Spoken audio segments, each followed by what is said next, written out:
এক এক লেখকের লেখা পড়েছি, আমার কলিজা ছিঁড়ে গেছে, যে আমরা শুধু মা মা মা করি, ঠিক কিনা কর? আজকে ডিফারেন্ট কিছু বলি, কষ্ট লাগলেই মা বলে চিৎকার দিই, খুশির খবর আগে মাকে দিই, ফোন করলে বলি আমার মাকে একটু মোবাইলটা দেন, ঠিক কিনা বলেন না? অথচ বাবা মা 9 মাস পেটে রাখে, বাবা 25 বছর মাথার উপর রাখে।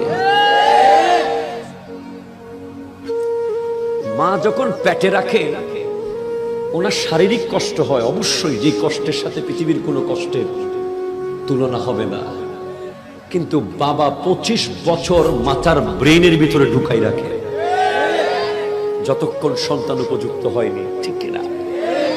সারাক্ষণ ব্রেইনের টেনশন থাকে, আমার ছেলে কি করবে, ঠিক কিনা কর? মা বিনা বেতনে ঘর চালায়, কিন্তু বাবা তার সব বেতন দিয়ে দেয় ঘর চালানোর জন্য, ঠিক কিনা? মায়ের আলমারিতে শাড়ির অভাব হবে না, বাবার আলমারিতে কাপড় নাই, ঠিক কিনা কর না?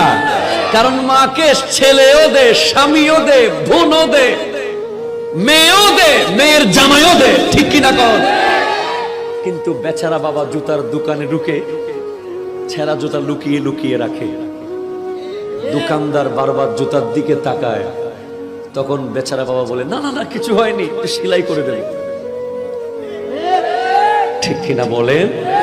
আবার ওই বাবা যখন দুবাই থেকে চলে আসে, সন্তানের চেহারার দিকে আর তাকানো যায় না।